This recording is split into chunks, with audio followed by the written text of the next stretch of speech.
Hey everyone, Derek here with a quick news update on the Nintendo Switch. A brand new rumor has surfaced from Laura Kate Dale of Let's Play Video Games, basically detailing how the dock will work for the Switch. Essentially, she talks about how the dock will increase the power of the Switch. So this comes from a source at Nintendo connected to the organization of the upcoming hands-on press event, and basically this person says that the Switch dock does increase the performance of the handheld, but not due to any additional processing within the dock itself. When the system is connected to the dock by USB-C, the system's components will run at a higher clock speed to facilitate 1080p resolutions on the TV. Both the video and power will be transferred over USB-C when it's docked, and plugging the system into the dock will also activate a small additional fan to help with the cooling.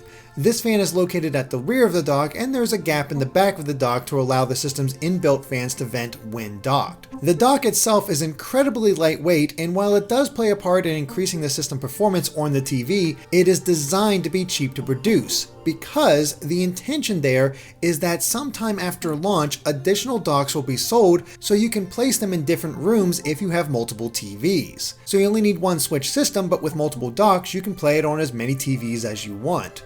Easy to move, easy to play, all works out. Nintendo's press event will also feature near retail level hardware.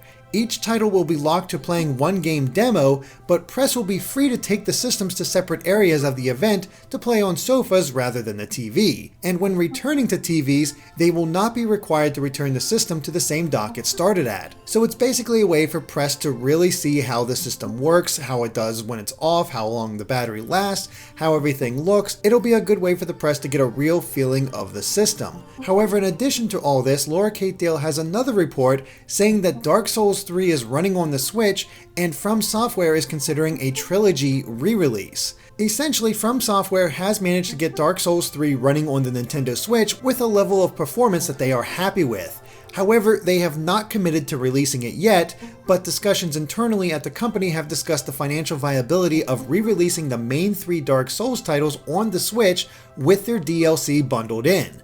Development on a Switch port has been underway for several months thanks to a small team, and From Software is waiting to see initial sales data before they really commit to producing these ports. The plan would be for a Switch re-release of Dark Souls 3, if greenlit, to release the same day as PS4, Xbox One, and PC receive the version with all the DLC included. So it makes sense, it's cautious, but it's also moving forward, and having a simultaneous release amongst all these platforms would be good, and having a re-release for all of them and allowing Dark Souls players to play these games on the go would be a nice boon, especially for those used to playing on PS4 or Xbox One. So all around good news, these all sound really good. Of course, they are still rumors, so we'll see if they're actually the case, but we don't have much longer to wait. It's only until January, and I think we'll get a lot of confirmation about whether these details are true or not. But to be honest, they do feel true, they do sound true, and it does all make a lot of sense. So we'll see how it all ends up, and of course, stay tuned to Game Explained for more on the Switch and other things gaming too. Till next time, bye.